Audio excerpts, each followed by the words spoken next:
Hello everyone, and welcome back to another dose of Lloyd Frontera mayhem. Today we're reviewing Chapter 38, where our favorite hero decides to pay a visit to the prestigious Royal Magentano Academy. The chapter opens with a gorgeous panorama of the academy. Gothic architecture, tall towers, a place full of elite, and then we see him. Lloyd, he's standing there with a face like he just smelled something rotten, completely unimpressed by all the grandeur around him. But wait, he's not alone. While Julian is in shock, Lloyd does what he does best: analyze. He looks at Julian, then thinks about Javier. The two are the same age, but the difference is colossal. Javier is a fitness model, and Julian has remained compact. Lloyd wonders why his brother has such an aggressive face.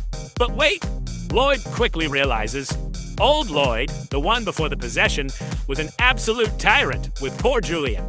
Imagine having an older brother who terrorizes you every day. That's kind of Julian's trauma. Lloyd, being the pragmatic genius we love, decides to play it safe. If I act too nice, they'll think I'm an imposter or that I've gone crazy. So he plans to be bad Lloyd, but with a limit. He wants to avoid any suspicion that the soul in this body has been replaced by a civil engineer workaholic. Julian Frontera, his younger brother, appears looking like he's seen a ghost. "What are you doing here?" is the only question that goes through his mind. And honestly, we understand him. The last time Lloyd was in an educational institution, he probably ended up in debt or scandal. Lloyd throws Julian the backpack their mother, Marbella, sent him. He does it as nonchalantly as if he were throwing away his trash. But for Julian, this is a turning point. Julian notices something strange. Lloyd didn't call him shithead from the first second.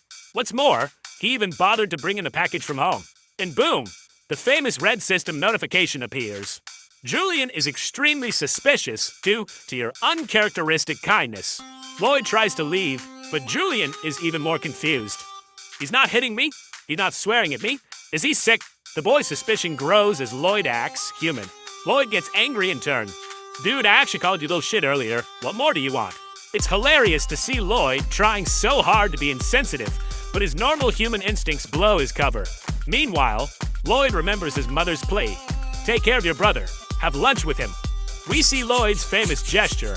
He aggressively scratches his head, a sign that emotional responsibilities are giving him an error in the system. He invites Julian to a fancy restaurant. Once there, the atmosphere is so tense that you could cut the air with a spoon. Julian, used to being humble, wants to order the cheapest menu. But Lloyd goes into Big Brother mode and orders him to take the special menu to eat something expensive because you don't see this luxury every day. Then comes the wine. The waiter asks for a drink, and Lloyd, with unwavering seriousness, refuses. "I've stopped drinking." Julian almost falls off his chair. The Lloyd he knew was drunk 24/7. Here we see a brief flashback with Julian remembering the rumors from the palace. Lloyd defeating a Gigantitan in 𝐃𝐞𝐬𝐭. Julian refuses to believe it. He must have stolen Javier's credit. Lloyd doesn't have the brains for that. Julian, if you only knew what kind of monster you're facing. And as they were sitting there, the elite of the academy appears.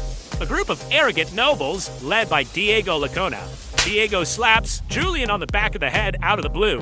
He humiliates him, telling him that a nobody from a poor baronial family has no business in such a restaurant. It's a hard moment to watch.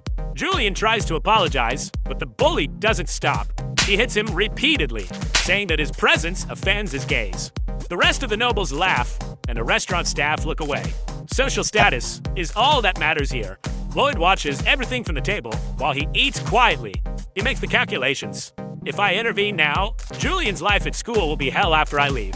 It seems like he's going to stay away, right? But then Diego makes the big mistake. He says the name 𝐵𝐵𝐿𝐿𝐿𝐿. Lloyd stops. The brain as engineer starts processing the data. 𝐿𝐿𝐿𝐿, those who deal in real estate and land. We see that scary face of Lloyd, his eyes flashing. Calculation complete. It's not just about revenge, it's about business. Lloyd stands up. "What does your father do?" Diego, arrogant, replies with contempt. Lloyd doesn't think twice, and boom! The first man-a-bitch slap lands directly on Diego's face. The effect is devastating. A tooth flies through the air, and the nobleman is thrown straight into the restaurant wall. And wait, that's just the beginning. Lloyd announces that his attack has a 0-second cooldown. Another nobleman from the elite union tries to fight back. Slap. A massive guy wants to intimidate him. Slap. The 𝐾𝐿𝐿𝐿 twins, nicknamed the Horns of the Black Dragon. jump into attack, Lloyd crosses his hands and gives him a double slap that sends him straight to the world of dreams. Lloyd becomes a machine gun of magical slaps. Even those who were just giggling at the table get their share of education. You were laughing, right? Come on, slaps! Julian is absolutely terrified by what he sees. The chapter ends in epic fashion. 𝐃𝐸𝐭 recovers and, blinded by rage, punches Lloyd directly in the face. A mana-charged punch from a prodigy. Lloyd takes the hit, blood flows from his nose, but instead of falling, Lloyd does something that would scare even Satan. He licks the blood from his lips and looks at 𝐃𝐸𝐭 with a face full of pure ecstasy and madness. 𝐃𝐸𝐭 realizes in that second, he didn't hit a man, he hit a nightmare. What will Lloyd do next? What will the bill for the noble's pulled teeth look like? We'll find out in the next episode. Don't forget to hit the subscribe button and tell us in the comments. What was the most satisfying slap in this chapter? See you next time.